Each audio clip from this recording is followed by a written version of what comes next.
Hello everyone and welcome to another casual review. Today I'm talking about Fire Emblem Awakening. I apologize for the footage. Recording 3DS gameplay is never great, and there is no great option to do so unless you hard mod your 3DS, which I do not have the knowledge on how to do it, so I guess it is what it is. I have played Fire Emblem 3 Houses, and I heard that Awakening is just as great as that one. So if you really enjoyed playing Fire Emblem 3 Houses on the Switch, you may want to look towards this title. Right off the bat, you get to customize one character. The default is Robin, who you may know from Super Smash Bros. I built him into a mage. You can choose one of his strengths and one of his weaknesses. And the thing that really sets Robin apart in my mind compared to the other Fire Emblem characters that are playable on Super Smash Bros. Is the use of magic. Plus you get access to Chrom right off the bat, who is also a Super Smash Bros. Character, and he is a sword wielder. So it's kind of nice to just start with a really strong sword melee user and then a magic user as well. You are able to choose your difficulty, and I chose the normal default difficulty, and then you are able to choose I think it's called casual mode or the other mode, where basically if your character dies during a battle, then they are dead for good. You aren't able to use them for any other future battles, and that was just way too much stress for me, so I chose to do the casual mode, where if one of my team members on my party were to die, they instead just run away from the battle, and you can use them again in the future battles. And I'm really glad I chose to do that, because a lot of the time some of my favorite characters would just get one shot, whether the enemy just happens to land a lucky crit on them, or if they are a flying unit. This thing drives me nuts, but arrows are really effective against flying units. So if I want to use a character that is riding a wyvern or a pegasus, which I think is ideally really cool, it just seems like no matter what, they get one shot by a bow and arrow. So that would be absolutely devastating if one of my flying characters just got one shot and I wasn't able to use them ever again. That's way too much stress and not enjoyable, at least in my mind. That being said, they do give you a ton of characters throughout your game, and you are able to replace characters who do die if you choose this other mode. I feel like by the end of the game, I had maybe access to 30 to 40 different characters, and I know that I missed out on quite a lot, because you are able to, without giving away too much of the story, you are able to basically create this romance between your male and female characters, and they will have children, then become playable characters. And so I'm not sure how many of these children you are able to unlock, for lack of a better word, but myself, I never created the relationship affinity between a male and a woman in order to get to that marriage and child status. So that never happened to me, but I have heard that this is able to occur. That being said, the only relationship that I ever did get to an S rank would be Robin and Chrom, the two main starting characters. And I just absolutely love that this story just really leans into this whole bromance between these two characters. I see Chrom show more of a affinity for Robin than the woman that he actually does marry. So as far as the plot goes, Robin wakes up with amnesia. He has no recollection of his past, and he is discovered by Chrom and his party and his family, and he is later designated as the kingdom's technician. So that's how they kind of implement, you are playing as Robin, but you are telling everybody else what to do in terms of the battlefield. And if you've never played a Fire Emblem game before or seen footage of it, it is a tactical RPG in which you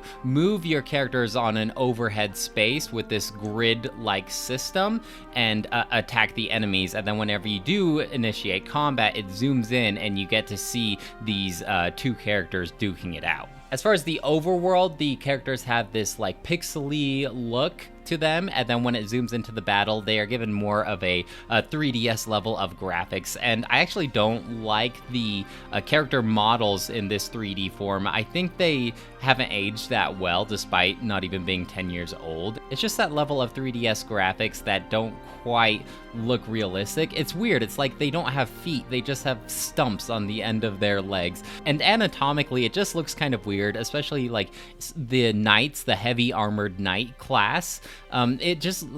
they look like they have skinny little legs, but just like a huge upper body, and proportionally it just looks weird. I think in this aspect, Three Houses was leagues better as far as like the character models themselves go. That being said, you will occasionally see some pretty cool cinematics in this game, and those still look really, really good. As you play along the game, your party members will get stronger and they will form bonds. So if you are battling with two party members next to each other, their affinity will grow, and this will rank up depending on how strong their bond is, and depending on how strong their bond is, you will get bonus stats if you are fighting next to each other. Sometimes like their buddy next to them will help them fight, or block a shot, or give them bonus stats, and that's why it was always a good idea for me to place Chrom and Robin next to each other. Despite Robin not really supposed to be in the front line because he's a mage, he still was really powerful and able to pretty much handle anything that the enemy would throw at him, especially with Chrom at his side,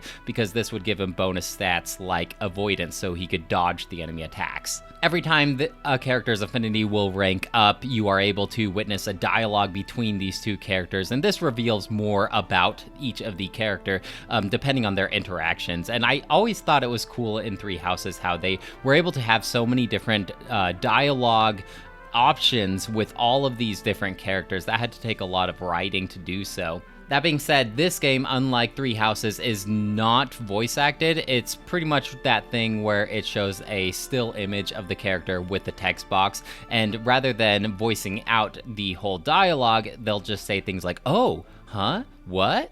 And then the whole corresponding dialogue box will pop up." This is nothing new.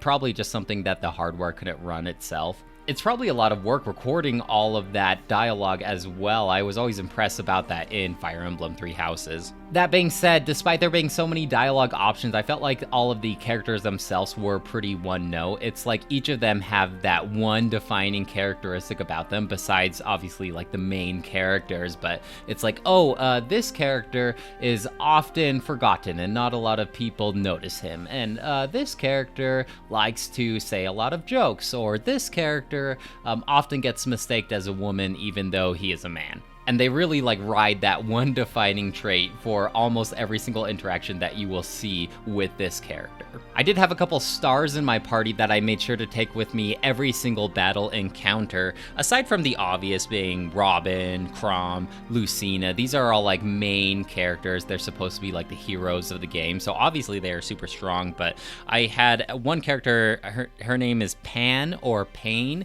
and she is able to morph into this giant like evil looking bunny, which I thought was really cool actually, and she actually became really, really powerful. I do wish that she had the ability to turn into different animals, but it was only this one rabbit. So really it's like she had this one single attack and it would do a ton of damage, and she was able to take quite a lot of damage as well. But I wish maybe she would have been able to like mix it up, like turn into maybe like a ranged animal or a tankier animal that could take a lot more hits. This goes true with this other race called the Manatike, or forgive me if I'm pronouncing that wrong, but this race is able to turn into dragons, which is also really cool, and it basically gives them this one ranged attack. And I just wish there were more variety between these two different races, because at the end of the game, when all of my other characters are advancing in classes and jobs and gaining more abilities, these two different classes remain pretty one note, unless you wanted to switch their whole battle system entirely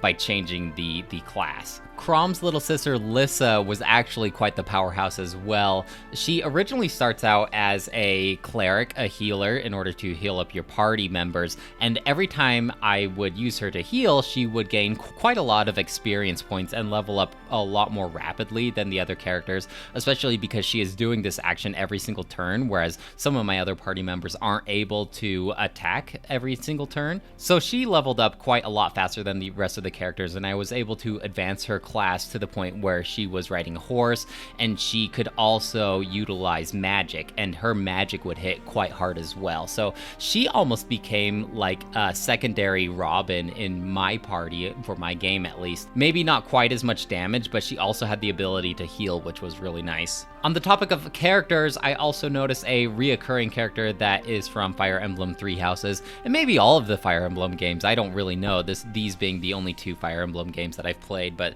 that being Anna, and she acts like kind of like a greedy merchant. And apparently she has all these different twins that look exactly like her, and they kind of act like shopkeeps whenever anything is on sale. So she may just be an icon in all the Fire Emblem games, acting as a merchant. The game definitely felt more linear than Three Houses, whereas in Three Houses, every time you did a battle, you would go back to the school and go through the calendar and talk with people and trade and train and all this different stuff.